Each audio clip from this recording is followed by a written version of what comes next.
buenas tardes. Estamos una vez más en el podcast del Hospital Regional Coyhaique, Hospital y Comunidad. Capítulo número 8 ya. Estamos aquí con un nuevo invitado, con Claudia. ¿Cómo estás, Claudia?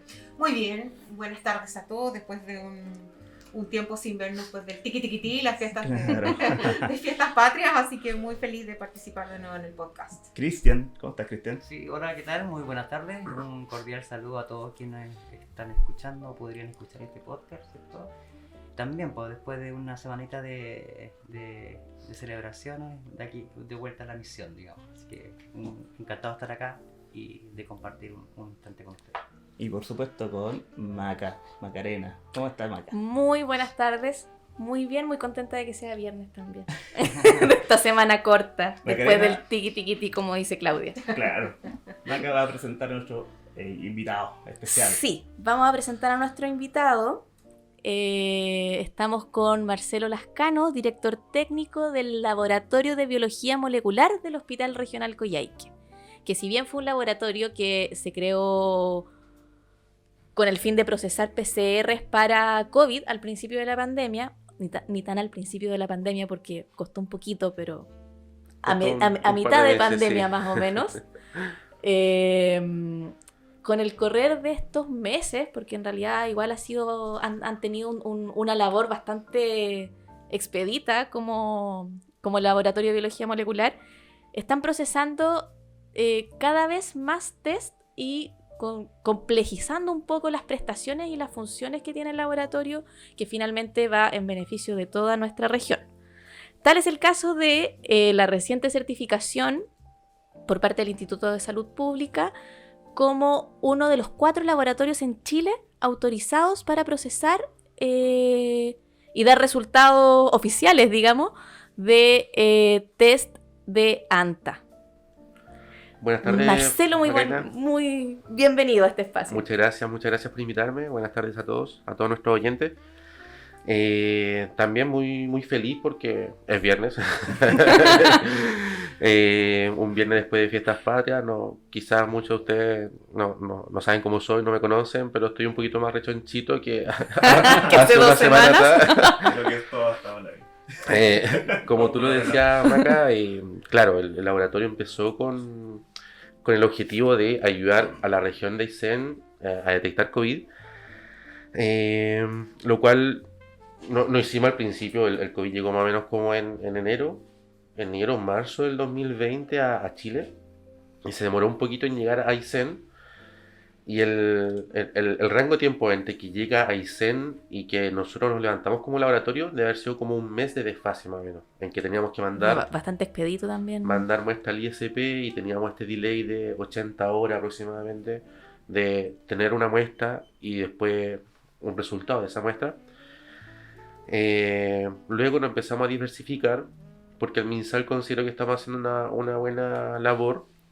El mismo MinSal nos entregó a hacer otras cosas como las variantes, empezar a detectar variantes al principio, no sé si se recuerdan, era Delta, la que empezó a conquistar el mundo y después fue mutando a lo que todos conocemos como Omicron. Y asimismo después nos fue el mismo MinSal dando otro proyecto, como fue la detección de COVID, influenza y virus sincicial en nuestra población de menores. Que muy relevante, además, ha sido muy relevante con Exacto. Este retorno a la normalidad, entre comillas, porque también las enfermedades respiratorias aumentaron muchísimo en nuestros niños. Sí, algo bastante poco común. Muchas enfermedades que se creían que eran como de pequeños se han visto en adultos, que es el tema del virus sincicial. Siempre se creía que atacaba preferentemente a los pequeños y se ve que en la población adulta es muy común el virus. Y eso lo pudimos detectar gracias a las PCR que se hacen. Bueno, para ir acortando mi introducción, hemos crecido harto, hemos crecido mucho y me gustaría ir avanzando, pero también dar la sorpresa de por qué estoy acá. Así que te doy la palabra. Conversemos sobre el ANTA. Estamos con Claudia y con Cristian. El ANTA es una enfermedad que, sobre todo quienes vivimos en la región de Aysén, lo escuchamos muchísimo. Lamentablemente todos conocemos a alguien que conoce a alguien que falleció de ANTA también. Creo que es bastante, lamentablemente es bastante común, es una realidad bastante común en nuestra región. ¿Qué saben ustedes de ANTA? Claudia, tú... Pucha, ¿qué quieres que te diga? Yo estoy feliz con el tema porque en mi fase, en mi cara de médico veterinario, debo decir que las zoonosis para mí son súper relevantes. Y el antivirus claramente es un tema complejo porque genera una enfermedad que tiene una alta mortalidad, ¿no? Y por otro lado, tener un laboratorio de alto estándar siempre es una muy buena noticia, y más aún tenerlo en la región. Ahora uno piensa en la pandemia, que ¡ay, qué terrible la pandemia! Pero creo que la pandemia nos dejó cosas buenas. Y esto creo que para la región es una tremenda noticia, porque el PCR se ha transformado, como hablábamos con Marcelo hace un rato, en el examen, el gold estándar de los exámenes, y tal vez pueda ser usado primero, claro, en el COVID, en influenza, en virus sincicial, pero probablemente, y eso probablemente es lo que esperan todos, se vaya ampliando un poco la oferta diagnóstica.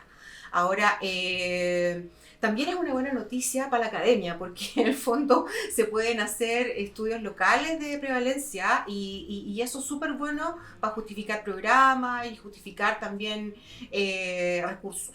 Así que yo de verdad que estoy muy contenta. De hecho, incluso pensándolo también como desde el punto de vista de la academia, actualmente está el ISP que puede certificar si una persona tiene o no ANTA. El referente a la final. El referente finalmente. Nacional. El referente nacional, como dice Marcelo, la Universidad Católica y la Universidad Austral. Entonces, en el fondo, todos los laboratorios que hay también están bajo el alero de casas de estudio. Entonces, también, ¿cómo consideras tú, Marcelo, que este aporte es súper relevante con un hospital autogestionado que tiene un equipo chiquitito, en todo sentido, tanto en equipamiento como en equipo humano, de estos avances que finalmente pueden salvar vidas porque pasa de demorarse días a demorarse horas el resultado? Claro. Mira, primero me gustaría aclarar un punto bien importante. Quien nos patrocinó, por así decir, fue la Universidad Católica. La Universidad Católica nos mandó por varias semanas muestras de ANTA para nosotros, dentro de nuestro laboratorio, discriminar cuáles eran positivas, cuáles eran negativas para ANTA. Este fue un trabajo arduo que hicimos con un grupo ahí de, bueno, los que trabajan dentro del laboratorio.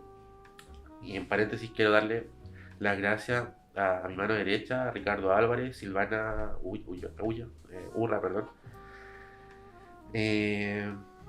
Hicimos este trabajo muy en conjunto, muy minucioso, y logramos tener una concordancia 100% con la Católica. Nosotros le reportamos estos resultados al ISP. El ISP nos dijo: ya, genial, ustedes pueden hacerlo, pero igual necesitan que nosotros les demos el último visto bueno. Así que todo lo que estamos detectando de ANTA, nosotros lo reportamos, pero igual tenemos que mandárselo al ISP para que lo corroboren.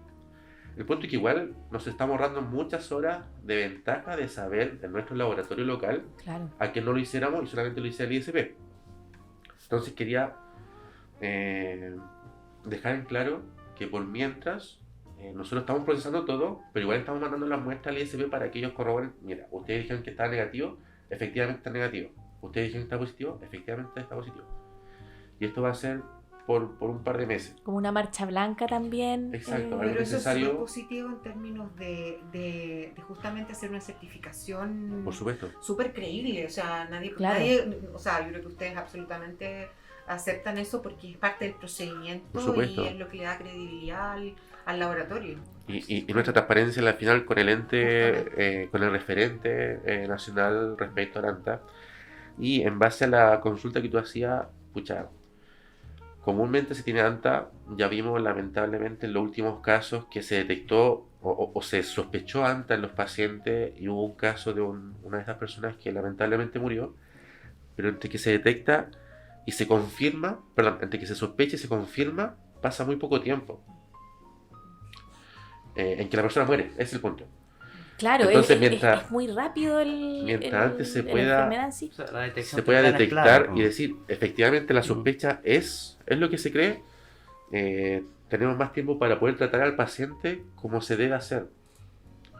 Y eso es lo que estamos ganando. Y con mayor seguridad, porque yo hablaba hace unos días con el doctor Tapia, con Mauricio Tapia, que es médico intensivista y broncopulmonar, que desde el primer caso de anta en la región, en 1997, que de hecho hubo un brote grande de anta, le ha tocado ver a los pacientes. Entonces, desde un principio lo sospechaban, pero la confirmación diagnóstica por parte del ISP, el año 97, podía demorarse 2 semanas.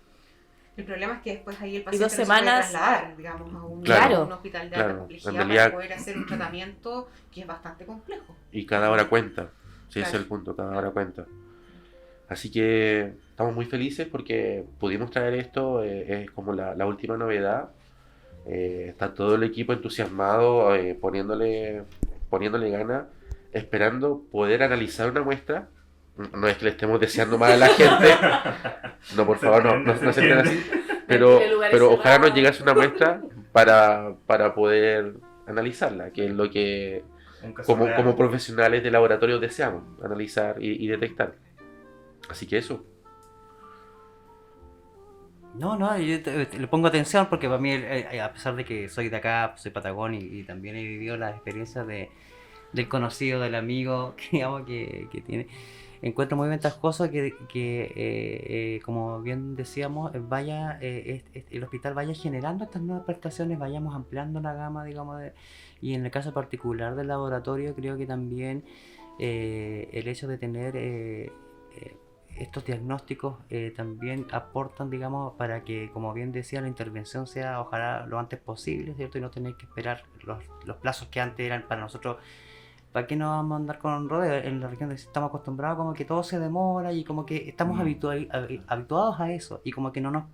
Creo que en general, creo que en general, y una opinión muy personal, creo que terminamos como acostumbrándonos a eso. Entonces cuando vienen estas noticias donde dice que se están ampliando o estamos generando nuevas tecnologías o avanzando en ciertas materias, sobre todo en el área de salud, donde el tiempo no siempre es aliado de los pacientes en este caso, es súper importante y se agradece, digamos, que vayamos en esa línea. Así que, no, bien, felicitaciones. Sí, bueno, algo que no mencioné, esto fue un trabajo en común con los epidemiólogos de la Seremi, Marco Acuña, Miguel Oyarzo, Pablo Briones, estuvieron a full ahí ayudándome a presionar bueno, en un comienzo era el MinSal, a ver si nos podía ayudar, no tuvimos mucha suerte. Tuvieron el contacto con la Católica, y la Católica nos abrió la puerta y bueno, pasó todo lo que ya conocen, que lo pudimos concretar trayendo el examen a nuestro laboratorio. Así que le estoy muy agradecido a los epidemiólogos. Marcelo, ¿cuántas personas trabajan actualmente en el laboratorio de biología molecular? Mira, actualmente trabajamos 17 personas, de los cuales somos 10 profesionales. ¿Son todos tecnólogos médicos? No. De estos 10 profesionales somos 7 bioquímicos y 4 tecnólogos. Y de los bioquímicos, bueno, todos tenemos magíster y hay 3 bioquímicos que tienen doctorado incluso. Son doctores en biotecnología, doctores en microbiología, tienen altos niveles de estudio. Cosa que igual fue relevante. Fue muy elemental, fue clave al momento de tener que implementar esta técnica, porque ese es un punto bien importante que no lo he mencionado. Todas las técnicas que yo les mencioné de la influenza, el sincicial, todo lo que nos ha mandado el MinSal, son kits comerciales. O sea, alguien los diseñó, alguien los prepara y alguien los vende. El ANTA no, el ANTA se prepara dentro de un laboratorio, se hacen pruebas, funciona genial, empecemos a prestarnos los reactivos entre laboratorios, pero no es comercial. Es algo netamente pensado entre científicos profesionales para poder detectar... Hacer salud pública. Exacto, hacer salud pública. Y eso es donde se mete la Católica, eso es donde se mete nuestro laboratorio. Marcelo, y en ese sentido, pensando también que bueno, somos una región chiquitita, que tenemos una universidad bastante nueva, que tampoco tiene carreras como bioquímica o como tecnología médica, por ejemplo.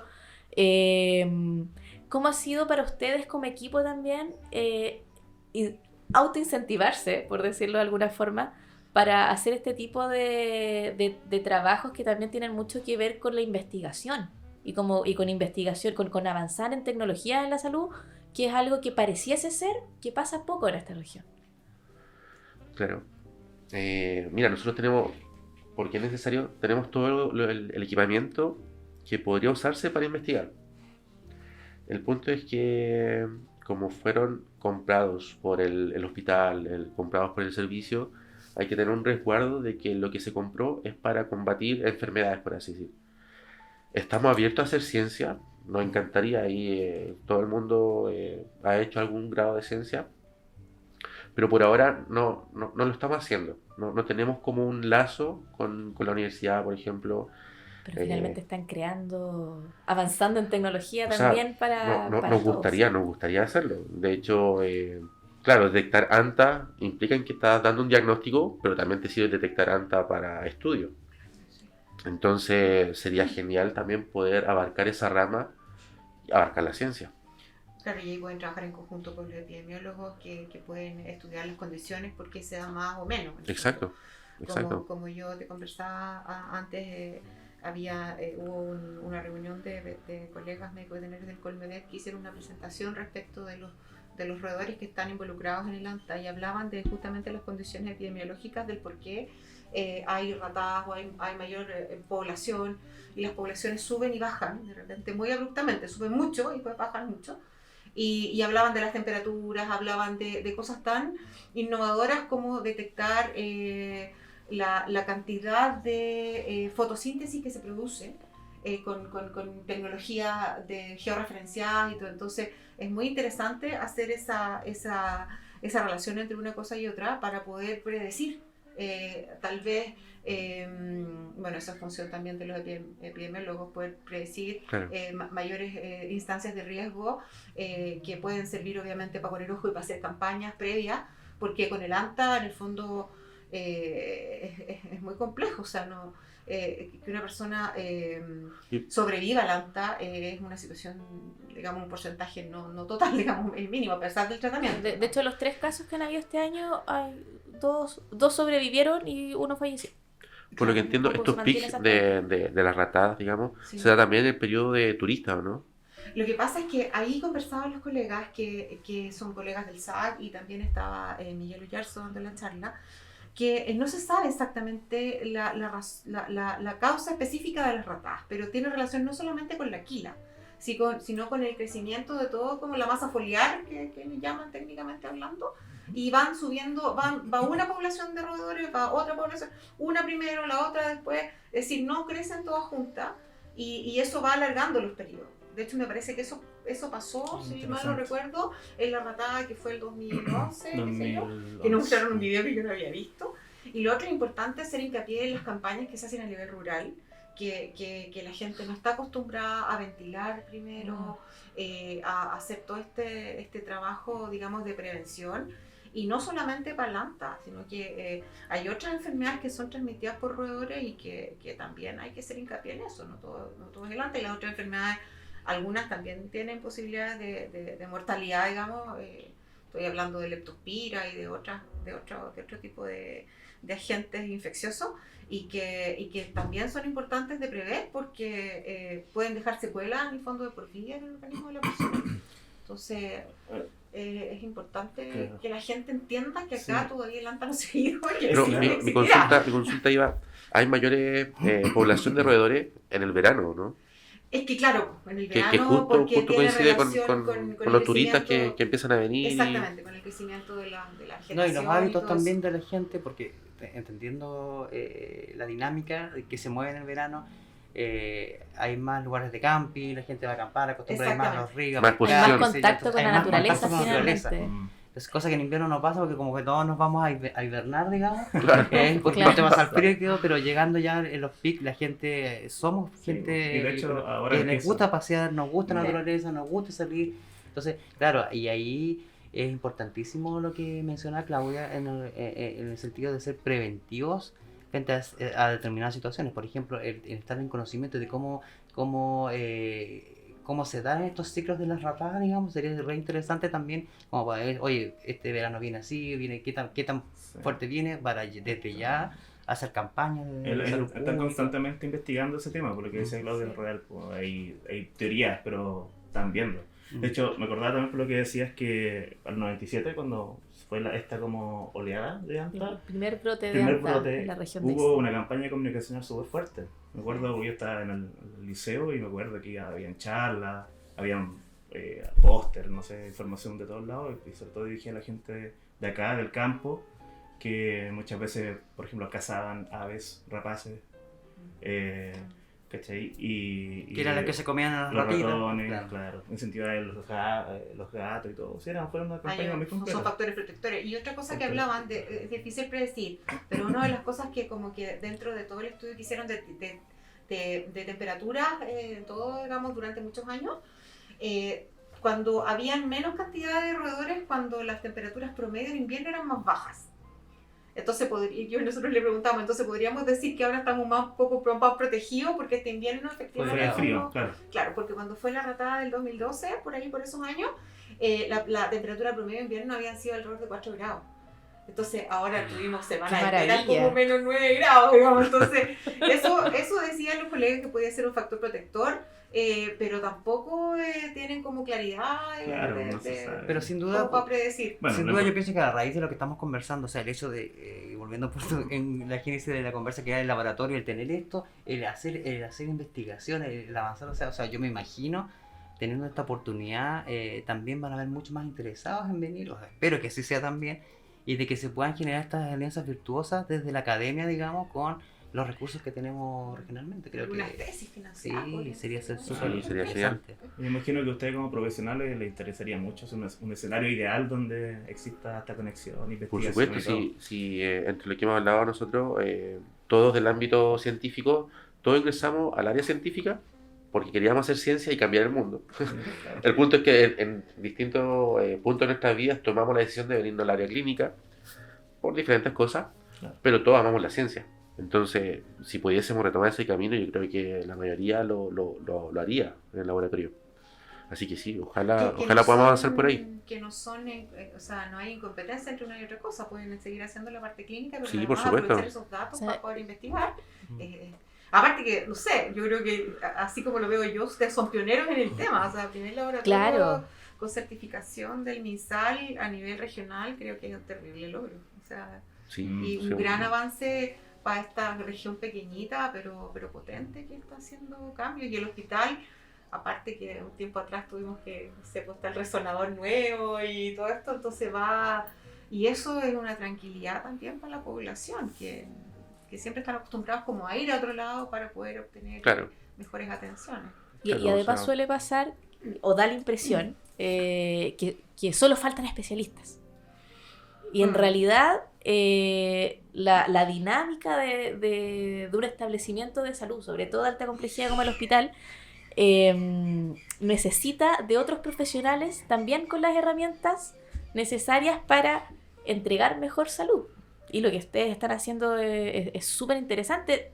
El otro día nos comentabas también que están procesando test de papiloma o Sí. estaban en proceso. ¿En qué aventura científicas están? O sea, ¿Cuáles son las curiosidades clínicas y científicas? Sí, mira, tenemos mucho y estamos contentos porque ya lo tenemos como más o menos bien implementado. Bueno, tenemos el tema de virus y bacteria respiratoria, todo lo que afecta al tracto respiratorio, tanto en adultos como en pequeños, lo estamos analizando por PCR. Tenemos análisis de úlceras genitales, que puede ser o no relacionado con enfermedad de transmisión sexual, que también tenemos ambas. Tenemos la detección de microorganismos en el sistema gastrointestinal, bacterias, virus u otros microorganismos. También tenemos, en caso de que haya alguna sospecha de que haya un problema esa fue la palabra, de meningitis, también analizamos líquido cefalorraquídeo en búsqueda de microorganismos. Lo que decía la Maca, implementamos el tema del papiloma humano, que al principio costó un poco, pero después fuimos hablando con las matronas, explicándole que podíamos dar esta prestación en una sola paciente, con una sola determinación. Podemos analizar 14 subtipos diferentes de papiloma humano, los cuales son todos de alto riesgo. Entonces es una muy buena prestación y al hablar con las matronas entendieron que era una muy buena... Pueden prevenir cáncer finalmente. Exacto. Así que empezaron a tomarlo y de a poco nos están pidiendo ahora mucho. Del servicio de salud también está interesado en no solamente que le hagamos a la papiloma humano a las personas, a las mujeres del hospital, sino que lo ampliemos a toda la región. Bueno, ahí ya empieza un tema de lucas, pero la voluntad, el equipamiento y el equipo está. Pero son cosas que se pueden llegar a un arreglo de conseguir más lucas para conseguir los reactivos, más que nada eso. Y es así como tenemos muchas prestaciones que le ha servido mucho a la región. Comenzamos con COVID, pero nos expandimos en varias ramas de este universo. O sea, en estos últimos 2 años podríamos decir que se han aumentado 5, 6 prestaciones al hospital que antes no había, aprox, en materia de laboratorio, ¿o no? Depende, porque como te digo, ya por ejemplo, hacemos detección de papiloma humano, pero una detección que le hacemos a la persona son 14 subtipos que le estamos viendo al tiro. Cuando hacemos un panel de úlcera, claro, le estamos analizando en búsqueda de 8 bacterias o virus de úlcera. Entonces, claro, quizás son 7 paneles, pero en sí los microorganismos son muchos los que estamos detectando o descartando que esté. Y es lo mismo que ha pasado ahora, un caso bastante reciente que está tomando harta importancia en el panel de úlcera. Cuando llegan casos sospechosos de viruela símica al hospital, tenemos un doctor ahí con harta experiencia que dice, mira, esto podría ser viruela símica, pero descartemos que sea otra cosa, así que nos mandan la muestra, nosotros le hacemos un panel de úlcera. ¿Sabéis qué? De todos estos microorganismos, están todos negativos. ¿Qué es lo que puede decir el médico? Tengo una sospecha también muy fuerte ahora de que sea viruela símica. O si nos dice, tenemos este microorganismo, entonces podría ser una coinfección o netamente no es viruela símica. Entonces ayuda mucho en el diagnóstico. Súper. Sí. Oye, muy interesante la conversación. La verdad es que se proyecta muy bien. Pareciera que esto, que como decía Claudia, la pandemia dejó varias cosas, muchas cosas malas, pero algunas cosas muy buenas también. En caso de ejemplo. Estamos ya terminando la conversación. ¿Alguna otra duda que quieran? Aprovechemos de preguntarle a Marcelo o comentar algo más. Yo creo que hay un desafío. Yo creo que es importante relevar esto que está ocurriendo. Creo que también por la raíz de la conversación que hemos generado, o sea, hay interés, o sea, la comunidad científica debería estar mirando esto. Creo yo, creo una oportunidad y que se dé en la región también para nosotros, no solamente como aicelinos, sino que también porque también se pueden hacer cosas desde acá, desde las regiones extremas. Y yo creo que también es mostrar también la capacidad que hay, la capacidad sobre todo profesional también de eso. Exacto, también habla muy bien de eso, alianzas con universidades. Creo que por ahí debería visualizarnos, a lo mejor es muy pronto aventurarse ahí, pero sí visualizar en un futuro a lo mejor esta forma de colaboración con universidades, institutos de investigación, qué sé yo, que vaya hacia allá, pues, y que sea una propuesta interesante desde la región. Creo que es un desafío. Yo me quedaría con las palabras de Maca, que claro, todos piden mejores médicos o médicos más especializados, cuando en realidad lo que necesitamos es crecer a la par en todos los aspectos. Y esto es un muy buen ejemplo de que se necesitaba crecer un poco más en el área clínica, laboratorio mejor dicho, y lo estamos logrando. Sí, de hecho, un súper avance para 2 años, así que esperamos invitarte en unos 2 años más. Se le acaba la... Desde el punto de vista científico se abre una ventana gigantesca, o sea, estudios de prevalencia, hacer prevención en algunas cosas, incluso si detectan algunos variantes de hacer de virus o etcétera, pueden incluso hacer indicaciones sobre las vacunas. O sea, yo creo que los colegas tuyos, los bioquímicos, están felices de poder hacer, no sé, escribir algún paper por ahí, muchas cosas de la región, que hay como poco, digamos, claro, regional y de buena calidad. Y efectivamente, o sea, en general es un equipo de profesionales que en algún momento soñó con dedicarse a la ciencia, entonces poder converger, en un lado, la pega con el con el origen de la Exacto. vocación. Sí. Es súper bonito, súper valorable Y se nota. Y que se lo hacen- nota. lo hacen con Y ganas. sentía. Claro. Súper bien. Así que muchas felicitaciones para el equipo. Sí, tal Y... cual. y vamos cerrando este octavo Sí. capítulo. Sí, lo invitamos como siempre a meterse en las redes sociales, a Instagram, al YouTube, lo subimos esto en YouTube también, para que los que no tengan Spotify. Y eso, comenten, pregunten, agradezcan, critiquen lo que quieran. Y volveremos a estar una vez a la semana con Sí. diversos temas hospitalarios. Sí. Muchas gracias Muchas por la invitación. gracias. Gracias, nos vemos la próxima semana. Nos vemos. Chao, chao. Chao.